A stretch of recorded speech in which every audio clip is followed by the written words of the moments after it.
जय हिंद दोस्तों, मैं जयेश नायक स्वागत करता हूं आपके अपने चैनल डिटेल में के अंदर।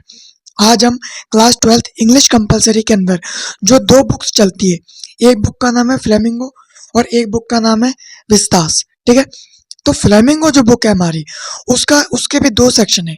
एक तो है प्रोज सेक्शन जिसके अंदर 8 चैप्टर है, 8 चैप्टर्स, और 8 में से हम लोगों ने कितने कवर कर लिए? 7 चैप्टर को कवर कर लिया। ठीक है, उसके लिए मैंने एक अलग से प्लेलिस्ट बना रखी है, आप लोग मेरे चैनल पे जाके देख सकते हो। ठीक है, केवल एक चैप्टर मैंने नहीं पढ़ाया, उसको मैं बाद में पढ़ा दूंगा, जिसका नाम है द इंटरव्यू, जो कि 7th नंबर का चैप्टर है, जिसके अंदर 2 पार्ट है। बस वो एक चैप्टर मैंने नहीं पढ़ा, बाकी मैंने आपको 7 चैप्टर पढ़ा रखे प्रोज सेक्शन के। ठीक है, ये तो हो गई प्रोज सेक्शन की बात। अब जो इसका सेकंड पार्ट है, किसका? फ्लेमिंगो बुक का सेकंड पार्ट। कौन सा? पोएट्री सेक्शन, जिसके अंदर 6 अलग अलग प्रकार की क्या है, पोयम्स है। ठीक है, उसको मैंने स्टार्ट किया और उसमें से मैं एक वीडियो ऑलरेडी बना चुका हूँ पोयम नंबर 1 के ऊपर। कौन सी थी poem number 1? My mother address 66, जिसकी पोएटेस कौन थी? कमला दास। ठीक है, और आज हम पढ़ेंगे इस वीडियो में थर्ड वाली पोयम को, जिसका नाम है कीपिंग क्वाइट। अब आप लोग बोलेंगे कि सेकंड वाली पोयम, तो सेकंड वाली पोयम को मैं कुछ दिनों के बाद में कवर करवा दूंगा। ठीक है, कवर तो मैं द इंटरव्यू वाला जो चैप्टर है उसको भी करवाऊंगा। कवर तो मैं ये जो द एलिमेंट्री सिस्टम है, द एलिमेंट्री स्कूल के नाम से जो पोयम है, आपकी सेकंड नंबर वाली पोयम, जिसके पोइट कौन है? स्टीफन स्पेंडर, इसको भी कंप्लीट करवाऊंगा। लेकिन आज की वीडियो में, अभी नहीं, आज की वीडियो में हम जो है पोयम नंबर 3 को पढ़ेंगे, जिस पोयम का नाम है कीपिंग क्वाइट। ठीक है, और पोएट का नाम क्या है? पोएट का नाम है पैब्लो नेरूदा। ठीक है, आ गई इतनी बात समझ में? और जो दूसरी बुक है विस्तास, उसको भी हम धीरे धीरे कवर करेंगे। ठीक है, लेकिन अभी हमारी कहानी चल रही है फ्लेमिंगो के ऊपर। ठीक है, जब मैंने प्रोज सेक्शन को आपको कंप्लीट करवा दिया था, उसके बाद में मैंने ग्रामर के टॉपिक्स को चालू किया, इंग्लिश ग्रामर के, जिसके अंदर कॉम्प्रिहेंशन वाले जो टॉपिक्स थे, रिपोर्ट राइटिंग, एडवर्टाइजमेंट, एक्सेप्टिंग और डिक्लाइनिंग इन्विटेशंस, ये जो सारी चीज़ें थी, लेटर राइटिंग, इन सब चीज़ों को मैंने कवर किया। इसके ऊपर भी एक अलग से प्लेलिस्ट बनी हुई है, आप लोग चैनल पर जाके देख सकते हैं। ठीक है, अब हम आ गए पोएट्री सेक्शन पे। लेकिन आगे बढ़ने से पहले मैं आप लोगों को एक बात बता दूं, जो कि मैं हर वीडियो में बताता हूं। जब से मैंने फ्लेमिंगो बुक को पढ़ाना चालू किया है, तो आपको हर एक वीडियो में बताता हूं। जिस प्रकार से हिंदी के अंदर एक चीज आती है, सप्रसंग व्याख्या। ठीक है, और उसी प्रकार से इंग्लिश के अंदर भी एक चीज होती है, जो कि आपके एग्जाम में आती है, जिसका नाम होता है रेफरेंस टू कॉन्टेक्स्ट। ठीक है, हालांकि थोड़ा सा डिफरेंस रहता है हिंदी और इंग्लिश में। ठीक है, लेकिन चीज वही है, लगभग लगभग 80% चीज वही है। ठीक है, तो जब आप रेफरेंस टू कॉन्टेक्स्ट करते हैं, और ये सीबीएसई बोर्ड के अंदर भी पूछा जाता है और आरबीएसई बोर्ड के अंदर भी पूछा जाता है, तो जब आप रेफरेंस टू कॉन्टेक्स्ट करते हैं, तब आपको बताना होता है कि ये जो चैप्टर है वो कौन सी बुक से लिया गया है और इसके राइटर कौन है। ठीक है, चैप्टर का नाम क्या है। ठीक है, चैप्टर के अंदर क्या क्या चीज़ें बताई गई है, शॉर्ट में आपको बताना होता है ये सब चीज़ें। ठीक है, पहले शॉर्ट में बताना होता है, फिर लॉन्ग में बताना होता है, जो कि ऊपर दी गई जो लाइनें होती है, आपको लाइनें दी जाएगी, उन लाइनों को फिर डिटेल में एक्सप्लेन करना पड़ता है। ठीक है, आ गई इतनी बात समझ में? अब मैं आपको क्या चीज़ समझाना चाहता हूँ, मैं आपको चीज़ बताना चाहता हूँ कि देखिए, जो चैप्टर्स होते हैं ना, जो हमारा प्रोज सेक्शन होता है, जो हमारा प्रोज सेक्शन होता है ना, इसके जो राइटर होते हैं, तो उनको लिखना होता है ऑथर या फिर ऑथरेस। यदि मेल है तो ऑथर लिखेंगे आप रेफरेंस टू कॉन्टेक्स्ट में। ठीक है, इसके ऊपर जब चर्चा हमारी होगी, जब मैं रेफरेंस टू कॉन्टेक्स्ट आपको पढ़ाऊंगा एग्जाम्पल्स के साथ में, तब आपको और ज़्यादा डिटेल में पढ़ाऊंगा। ठीक है, लेकिन अभी के लिए आप ये समझ सकते हैं कि जो हमारे चैप्टर्स होते हैं ना, जो हमारी कहानियां होती है, ठीक है, उसके जो राइटर होते हैं, तो यदि मेल है तो क्या लिखते हैं हम वहाँ पे? राइटर नहीं लिखते, हम उसको लिखते हैं ऑथर। ठीक है, ये मेल है तो ऑथर लिखेंगे, यदि फीमेल है तो ऑथरस लिखेंगे। और यही चीज जब पोयम में आती है, तो मेल है तो पोइट लिखते हैं, और यदि फीमेल है तो पोइटेस लिखते हैं। जैसा कि आपने यदि मेरी इससे पहले वाली वीडियो देखी है, जो कि मैंने वीडियो बनाई थी माई मदर एट द 66, जो पोयम है रिटर्न, जिनकी पोइटेस कौन थी? कमला दास। तो वहां पर मैंने पोइटेस वर्ड को यूज किया है, थंबनेल में भी मैंने पोइटेस वर्ड को यूज किया, और जब मैं उस वीडियो के बारे में, जब आप वो वीडियो देखेंगे, तो अंदर भी मैंने वीडियो के अंदर भी पोइटेस वर्ड का इस्तेमाल किया है। लेकिन यहाँ जब हम बात कर रहे हैं थर्ड वाली पोयम कीपिंग क्वाइट की। तो हम किस चीज के बारे में बात कर रहे हैं? यहाँ पर कौन है? यहाँ पर जो पोइट है वो मेल है, तो फीमेल होती तो पोइटेस हो जाते हैं, पर मेल है तो पेब्लो नेरुडा मेल है, तो मेल है तो पोइटी वर्ड आएगा। ठीक है, अब हम बात शुरू करते हैं हमारे पोयम की। थर्ड वाली पोयम है, सेकंड वाली पोयम जो एलिमेंट्री स्कूल वाली पोयम है, जिसके पोइट कौन है? Stephen Spender. तो वो उस पोयम को मैं थोड़े दिन के लिए पोस्टपोन करके रखा हूँ, आने वाले कुछ दिनों के अंदर वो वाली पोयम भी पढ़ा दूंगा, और द इंटरव्यू नाम से जो चैप्टर रह रहा है अपना प्रोज सेक्शन के अंदर, उसको भी कंप्लीट करवा दूंगा। लेकिन आज हम ये कीपिंग क्वाइट को पढ़ते हैं, जिनके पोइट कौन है?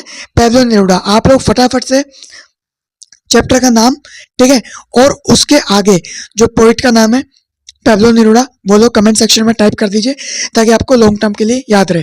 लेकिन केवल कमेंट सेक्शन में टाइप करने से आपको याद नहीं रहेगा, आपको 5-6 बार रिवाइज करना पड़ेगा। ठीक है, हिंदी में भी आपको पढ़ना पड़ेगा। हिंदी में तो इवन और ज़्यादा दिक्कत होती है, वहाँ तो सीधा परिचय आ जाता है, लेखक का परिचय आ जाता है या कवि का परिचय आ जाता है वहाँ तो। यहाँ तो परिचय नहीं आता इंग्लिश में, यहाँ तो केवल नाम ही आएगा। तो नाम आप लोग कमेंट में टाइप कर दीजिए, चैप्टर लिखिए, पोएम लिखिए, पोएम के आगे नाम लिख दीजिए, जो भी पोइट है पोइटेस है ये। तो आप लोग लिखिए कीपिंग क्वाइट, उसके आगे कोलन लगा करके क्या लिखना है आपको? पेब्लो नेरुडा, जो कि हमारे पोइट का नाम है। ठीक है, और हिंदी में जब आप करेंगे तो हिंदी में तो फिर जो है, जब हिंदी के जो बुक्स है आरो, तो आरो जो बुक है उसके अंदर तो परिचय आता है, लेखक का परिचय उसमें आता है कि लेखक का जन्म कब हुआ, कहाँ पर हुआ, कौन से सन में हुआ, ठीक है, मृत्यु कब हुई, क्या क्या उनके जो है यदि कोई उनकी पुस्तक है तो कौन कौन सी उनकी पुस्तकें हैं, ठीक है, ये सब उनका परिचय आता है।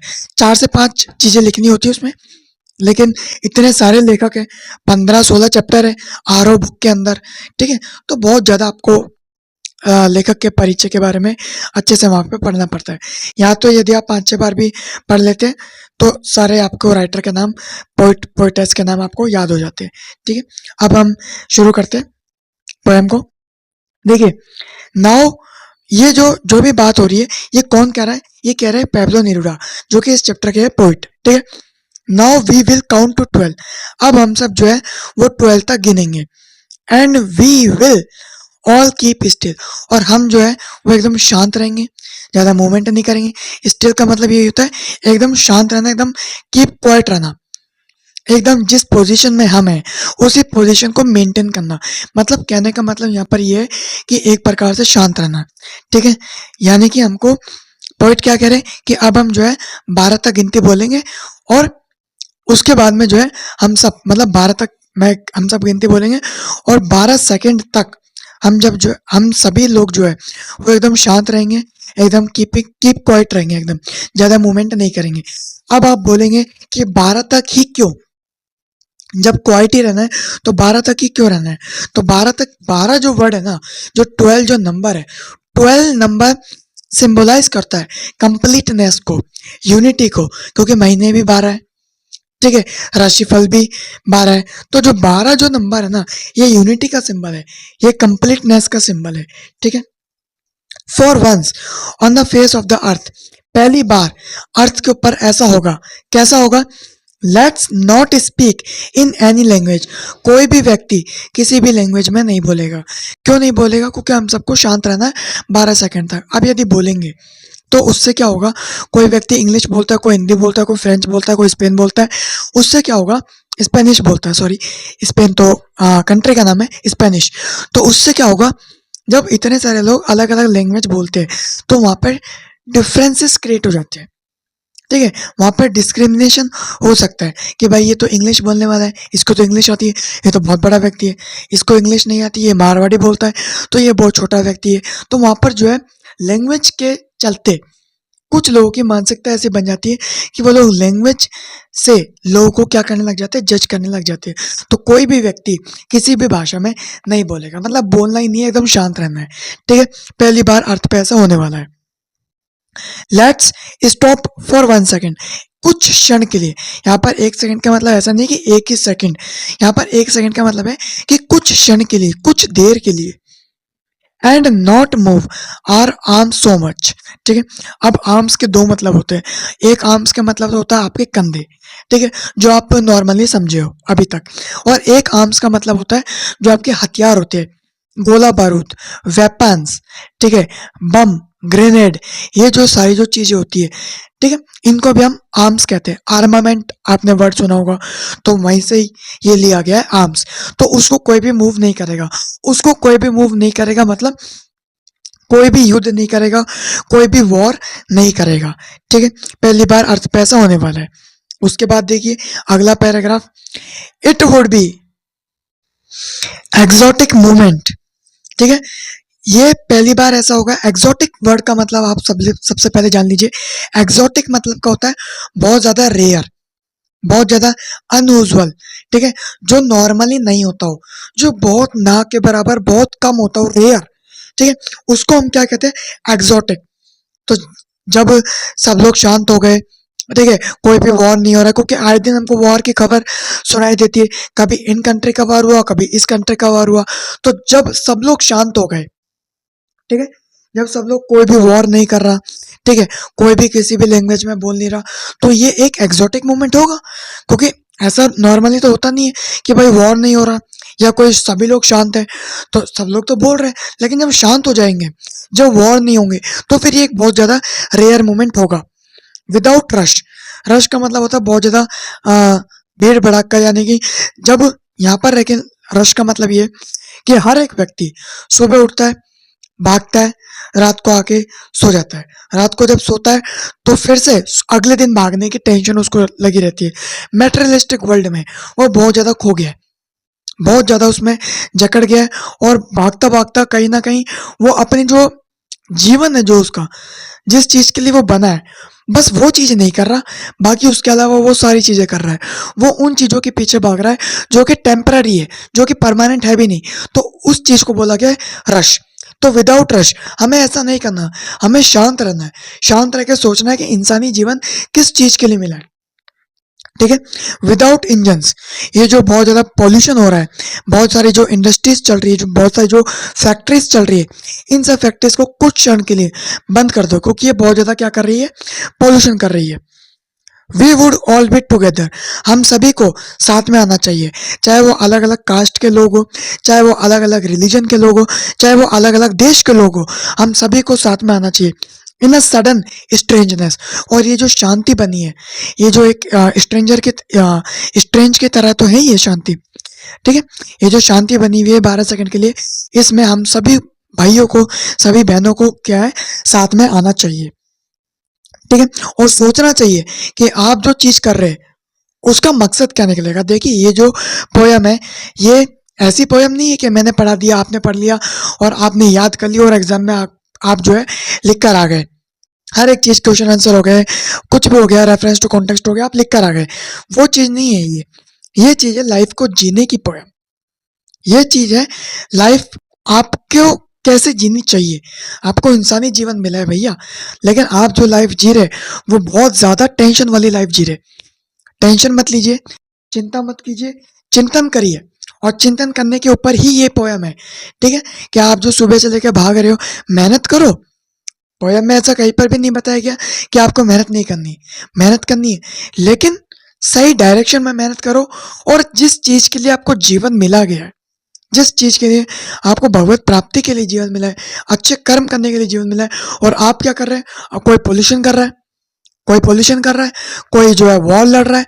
अब वॉर यदि आप डिफेंस में लड़ रहे हो सच्चाई के साथ में तो कोई दिक्कत नहीं है, लेकिन आप जो है आगे से पहल कर रहे हो और इंटेंशन आपका गलत है, तो फिर दिक्कत है। ठीक है, तो अब ये चीज है, आगे और भी इसमें उदाहरण आएंगे कि व्यक्ति जो है वो अपने जीवन को नहीं पहचान रहा, और अपने जीवन को तो पहचान नहीं रहा, जो काम करना चाहिए वो नहीं कर रहा, उसके अलावा सब कुछ काम कर रहा है। देखो जैसे फोर्थ वाले पैराग्राफ में, फिशरमैन इन द कोल्ड सी, जो फिशरमैन होते हैं जो मछलियां पकड़ते हैं, ठीक है, कोल्ड सी में, ठीक है, बड़े बड़े समुद्र में, वुड नॉट हार्म वेल्स, ठीक है, वो लोग क्या करें, वेल्स को हार्म ना करे, ठीक है, वेल्स को नुकसान ना पहुंचा। वेल्स का मतलब यहाँ पे सच वाली वेल नहीं है, वेल का मतलब यहाँ पर है जो फिशेज है, उससे यहाँ पर बताया गया कि भैया जो फिशरमैन है, जो लोग मछलियां पकड़ते हैं, वो लोग सोचे कि वो जो काम कर रहे हैं वो क्या कर रहे हैं, अपना जीवन चलाने के लिए वो किसी और का जीवन बर्बाद कर रहे हैं, और के जीवन को खत्म कर रहे हैं। ठीक है, तो ये बहुत ज्यादा गलत है। तो आपको वो काम नहीं करना चाहिए। काम एक ही तो ना कि आपने मछलियां पकड़ ली, मछलियां पकड़ के आपने बेच दी, जो खाएगा वो भी पाप का भागीदारी, और जो बेचेगा वो भी पाप का भागीदारी। तो फिर आपको कुछ क्षण के लिए रुक के सोचना चाहिए, काम एक ही तो ना दुनिया में, आपको दूसरा काम कर लीजिए। ठीक है, तो उसको ये काम नहीं करना चाहिए। And the man gathering salt, और जो व्यक्ति है जो नमक को इकट्ठा करता है समुद्र के किनारे, would look at his hurt hands, उसको भी अपने हाथों को देखना चाहिए कि भैया वो क्या काम कर रहा है। ठीक है, उसको वो काम करना चाहिए जो मानव के कल्याण के लिए हो। ठीक है, हालांकि नमक बेचना कहीं ना कहीं मानव के कल्याण के लिए है, ये एकदम सही बात है। ठीक है, क्योंकि नमक की कमी के कारण से हमारे बॉडी में कई सारे जो न्यूट्रिएंट्स होते हैं उनकी कमी हो जाएगी। ठीक है, उनमें से एक है आयोडीन, जो मिनरल है। ठीक है, लेकिन आपको ये भी चीज़ देखनी पड़ेगी कि यहाँ तो चलो बात सही है, लेकिन ऊपर देखिए, फिशरमैन जो मछलियाँ पकड़ रहा है, मछलियाँ पकड़ के जो बेच रहा है, अब ये काम कैसा काम है? आप अपनी रोटी के लिए किसी और का जीवन नष्ट कर रहे हो, तो ये काम गलत है। तो आपको ऐसा काम नहीं करना, आपको कोई दूसरा काम कर लेना है। ठीक है, तो आप जब भी सोच पाएंगे जब आप खुद 12 सेकंड के लिए, कुछ क्षण के लिए शांत रहोगे और सोचोगे कि लाइफ में भैया क्या चल रहा है। ठीक है, आगे देखिए, those who prepare green Wars, जो लोग ग्रीन वॉर्स को प्रिपेयर करते हैं। ग्रीन वॉर्स मतलब ग्रीन वर्ड से आप क्या डिनोट यहाँ पे किया जा रहा है? ग्रीन वर्ड से डिनोट किया जा रहा है अफॉरेस्टेशन को, और वॉर लग गया मतलब अफॉरेस्टेशन खत्म। अफॉरेस्टेशन खत्म को क्या बोलेंगे? डिफॉरेस्टेशन, यानी कि जो पेड़ पौधों को काटते हैं। ग्रीन मतलब हरियाली, हरियाली, और वॉर मतलब उसका नुकसान। तो मतलब जो हरियाली को काटते हैं, जो पेड़ पौधों को काटते हैं, वो काम नहीं करना है आपको। वॉर्स विद गैसेस, ठीक है, जो लोग गैस से वॉर करते हैं, जिसमें कि अलग अलग चीजें आ गई, जैसे कि बायोलॉजिकल वेपन हो गया, कोरोना वायरस। ठीक है, जो लोग वॉर करते हैं गैस के साथ में, गैस मतलब बायोलॉजिकल वेपन हो गई, है ना, जैसे कोई भी बीमारी हो गई उसके मिसाइल छोड़ दिए। जैसे आप लोगों ने यदि मूवी देखी होगी पठान, तो उसमें जो है एक बायोलॉजिकल वेपन का जिक्र किया गया। वॉर विद फायर, जो लोग आमने सामने फायर करते हैं, गोला बारूद से जो लोग लड़ाई करते हैं, भैया आपको ये सारे काम नहीं करने हैं। विक्ट्री विद नो सर्वाइवर्स, यदि आप जीत भी जाएंगे, क्योंकि वॉर होगा तो दो पार्टी के बीच में होगा। अब मान लो एक पार्टी उसमें से जीत भी गई, तो क्या दूसरी पार्टी को नुकसान नहीं होगा? मानो, ठीक है, नुकसान तो होगा। हाँ, वो बात अलग है कि नुकसान हो सकता है कम या ज्यादा हो, कम या ज्यादा नुकसान हो सकता है, लेकिन नुकसान तो होगा। हारने वाली पार्टी को भी होगा और जीतने वाली पार्टी को भी होगा। ठीक है, would put on clean clothes, और हम सभी को जो है क्लीन क्लोथ्स पहनने चाहिए। क्लीन क्लोथ्स का मतलब ये कि हमें जो थिंकिंग है ना हमारी, वो ऐसी नहीं होनी चाहिए डिस्ट्रक्शन वाली। हमारी थिंकिंग होनी चाहिए मानवता वाली, ह्यूमैनिटी वाली। ठीक है, ऑनेस्टी वाली। और हमारी जो थिंकिंग है वो कैसी हो रही है? डिस्ट्रक्शन वाली। तो हमको क्लीन क्लोथ्स, क्लीन क्लोथ्स का मतलब यही है कि हमारी जो थिंकिंग है वो एक, उसमें एक प्योरिटी होनी चाहिए, उसमें एक ह्यूमैनिटी, इंसानियत होनी चाहिए। And walk about with their brothers, और हम सभी भाइयों को जो है वो साथ में चलना चाहिए, यानी कि हम सब एक ही है, हम सब भगवान के अंश है, और हमें डिस्ट्रक्शन, एक दूसरे को जो मारने की जो भावना है, ऐसा नहीं करना चाहिए। In the shade doing nothing, और हमें जो है in the shade doing nothing का मतलब ये कि जहाँ पे डिस्ट्रक्शन ना हो। नथिंग का मतलब ऐसा नहीं है कि कुछ भी मत करो, कुछ भी मत करो, दिन भर सोते रहो, खाओ पियो सो जाओ, ऐसा नहीं। मेहनत करो लेकिन सही डायरेक्शन में करो और अच्छे कर्म करो। ऐसा कर्म नहीं होना चाहिए कि भैया फिशरमैन जो है मछलियों को पकड़ रहा है अपनी रोटी के लिए, वो किसी और का जीवन नष्ट कर रहा है। ठीक है, आप लोग वॉर कर रहे हैं, तो ऐसी चीजें नहीं होनी चाहिए। तो ऐसी जो इन चीजों को बोला गया नथिंग, आप ये चीज ना करके अच्छे कर्म करो, अपने भाइयों का हाथ पकड़ो, सभी लोग साथ में आगे बढ़ो। ठीक है, एक दूसरे का समर्थन करो। What I want should not be confuse, अब जो पोइट है हमारे पैब्लो नेरुदा, वो हमको बताते हैं कि आप लोग कंफ्यूज मत होइए। जैसा कि अभी तक जो पहले वाली लाइन थी कि in the shade doing nothing, यानी कि आप लोग कुछ भी मत करिए। कुछ भी मत करिए का मतलब ये नहीं है कि कुछ भी नहीं करना है, अपनी मेहनत नहीं करनी, अपने कर्म नहीं करना है। कर्म तो करने हैं, लेकिन कौन से कर्म करने हैं? जो कि इंसानियत के लिए हो, जो कि देश के लिए हो, जिसमें प्योरिटी हो, वो वाले हमको कर्म करने हैं। ठीक है। वॉर भी तब अच्छा लगता है तब हम सच्चाई के साथ में हो, ठीक है, और हम केवल डिफेंस के लिए वॉर करें। ऐसा नहीं कि हमारा इंटेंशन गलत है और हम आगे से वॉर करें, तो फिर वही वॉर करना क्या हो जाएगा? गलत हो जाएगा। एक जो बंदूक है वो टेररिस्ट भी अपने हाथ में लेता है और एक फौजी भी लेता है, लेकिन दोनों को जो सम्मान है वो उसमें बहुत डिफरेंस है। टेररिस्ट को कोई भी सम्मान नहीं करेगा, लेकिन फौजी को, जो मिलिट्री वाले होते हैं, उनको सभी लोग सम्मान करते हैं। वो इसलिए होते हैं क्योंकि वो उनका इंटेंशन सही होता है। गोली वो भी चलाएंगे लेकिन इंटेंशन उनका सही होता है। किनका? फौजियों का। और टेररिस्ट का इंटेंशन गलत होता है। ठीक है। तो यहाँ पर हमको पॉइंट ये बता रहे हैं कि मैं जो बता रहा हूँ उसमें कंफ्यूज मत होइए। विद टोटल इनएक्टिविटी, मैं आपको ऐसा नहीं कि टोटल इनएक्टिव होने के लिए कह रहा हूँ, ऐसा नहीं कि आप एकदम निष्क्रिय हो जाए, आप कोई भी अपना काम ना करें, ऐसा हमको पॉइंट बिल्कुल भी नहीं कह रहे। ठीक है। Life is what is about, life किस बारे में है? ठीक है। I want no truck with death. ठीक है। मैं आपको ऐसा नहीं कि बिल्कुल आप मर ही जाओ या आप जिंदा तो हो, लेकिन जिस प्रकार से डेड बॉडी होती है, कोई भी काम नहीं करती, उसी प्रकार से आप कोई भी काम ना करें, ऐसा मैं बिल्कुल भी आपको नहीं कह रहा हूँ। If we were not so single minded, आपको एक नैरो माइंडेड होके नहीं सोचना है।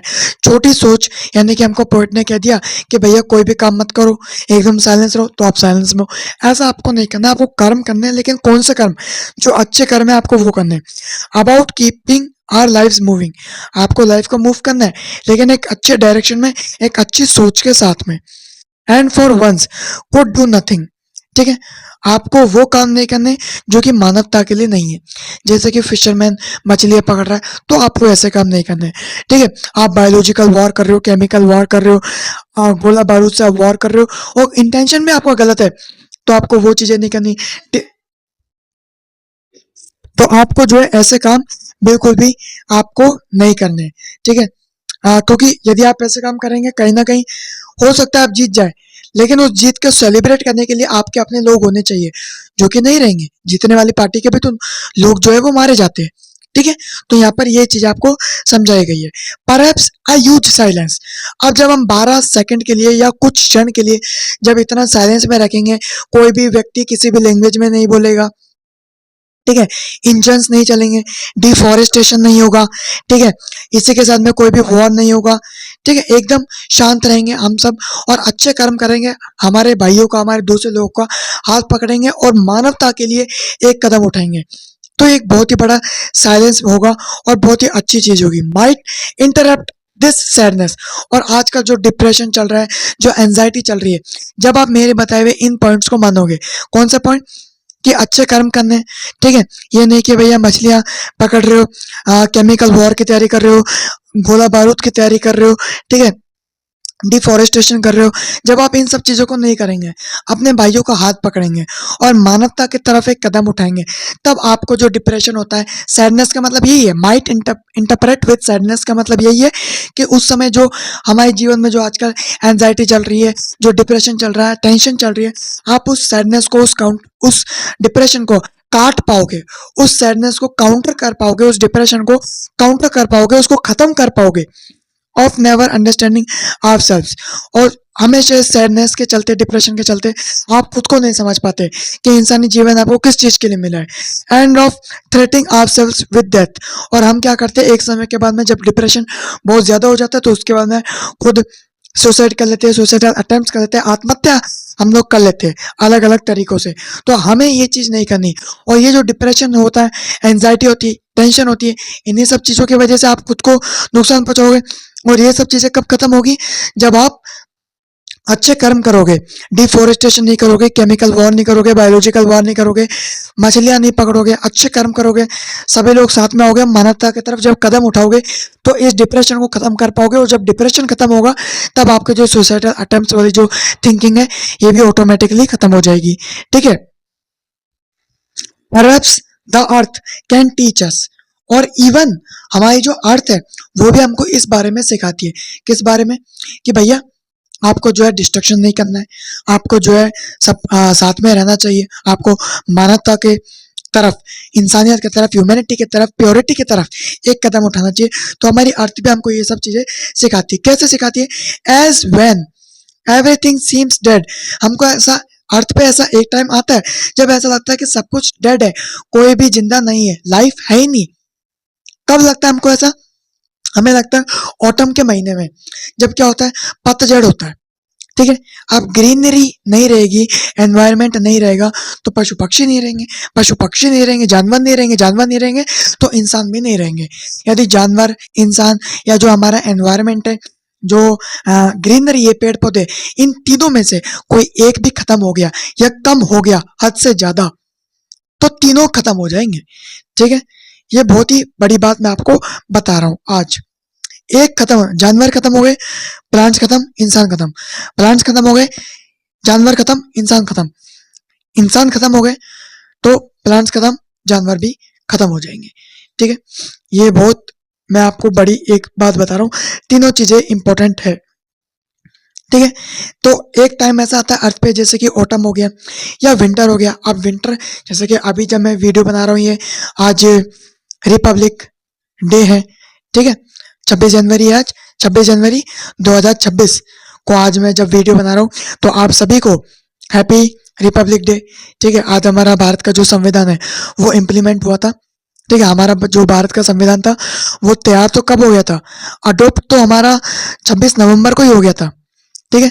लेकिन बात यदि हम करें कि इम्प्लीमेंट कब हुआ था, तो इम्प्लीमेंट हुआ था 26 जनवरी को, ठीक है। 1950 की डेट थी शायद, डेट में इतना मुझे याद नहीं है, साल याद नहीं है, बाकी डेट तो कंफर्म है। 26 नवंबर को हमारा जो संविधान है, भारत का कॉन्स्टिट्यूशन, इंडियन कॉन्स्टिट्यूशन, वो अडॉप्ट किया गया था। और 26 जनवरी को, यानी कि पूरे 2 महीने बाद आज के दिन हमारा जो संविधान था वो इम्प्लीमेंट हुआ था। और उस पर जो साइनिंग होती है, अलग अलग मेंबर्स की जो साइनिंग थी, वो 24 जनवरी को हुई थी, ठीक है। यानी कि जो परसों जो हमारा निकला है वो उस दिन, ठीक है। तो आप सभी को हैप्पी रिपब्लिक डे, ठीक है। आगे हम बढ़ते हैं। तो जिस प्रकार से ऑटम होता है, अर्थ को ऐसा लगता है कि सब कुछ डेड है, तो बाद में जब स्प्रिंग आता है लगता है कि भाई डेड नहीं है, अलाइव है, जिंदगी है भी। जो विंटर्स आती है, तो जब बहुत, जहाँ पे बहुत तेजी से विंटर्स पड़ती है, बर्फ पड़ती है, वहाँ पर भी आपको ग्रीनरी ना के बराबर देखने को मिलेगी। लेकिन जब थोड़ा सा मौसम नॉर्मल होता है, मॉडरेट होता है, स्प्रिंग का महीना आता है, समर का महीना आता है, तब आपको दिखता है कि हाँ अभी ग्रीनरी है, अभी लाइफ है, अभी लाइफ है अर्थ पे। अब देखिए अगला पैराग्राफ। तो अर्थ पे हमको ये सिखाती है कि डिस्ट्रक्शन नहीं करना, हमको पॉजिटिव वाइब के साथ में इंसानियत की तरफ, प्योरिटी की तरफ एक कदम उठाना है, ठीक है। Now I will count up to 12। अब हमको जो पोइट है पैब्लो नेरुदा, वो हमको बताते हैं कि अब मैं जो है 12 तक गिनती बोलूंगा, and you keep quiet and I will go. और आप सभी लोग शांत रहेंगे और जो भी चीजें बताई गई है इसके बारे में सोचोगे। गलत काम नहीं करने, अच्छे काम करने, सभी लोग भाई भाई है, एक इंसानियत की तरफ, एक प्योरिटी की तरफ एक कदम उठाना है। एंड आई विल गो, और मैं जो है चला जाऊंगा। मैं आई किसके लिए आया? आया है हमारे पोइट के लिए। पोइट का नाम क्या है? Pablo Neruda. फटाफट से आप लोग कमेंट कर दीजिए, ठीक है। यदि आप लोगों को वीडियो पसंद आई है, पूरे वीडियो की समरी हो गई है, पूरे पोएम की समरी हो गई है, कीपिंग क्वाइट। पोइट का नाम क्या है? पोइट है, पोइटस नहीं है। पोइटस कब होती है? जब फीमेल होती है। तो ये तो मेल है, तो मेल है तो क्या होंगे? पोइट होंगे, ठीक है। ये जब रेफरेंस टू कॉन्टेक्स्ट आपके आए तब आपको ये चीज़ का ध्यान रखना है, ठीक है। तो पूरी पोएम मैंने आपको पढ़ा दी, डिटेल में आपको पढ़ा दी। आप लोग वीडियो को अच्छे से देखिए, समझ में नहीं आया दोबारा से देखिए वीडियो को, ठीक है। 2-3 बार आप जब वीडियो को पढ़ेंगे तो आपको अच्छे से समझ में आ जाएगा। और वीडियो पसंद आई तो लाइक शेयर सब्सक्राइब करिए, ज़्यादा से ज़्यादा शेयर करिए। आप लोग व्यूज़ तो थोड़े बहुत आ जाते हैं लेकिन सब्सक्राइब नहीं कर रहे, ठीक है। तो सब्सक्राइब भी करिए। मिलेंगे अगली वीडियो में, जब तक के लिए जय हिंद, वंदे मातरम।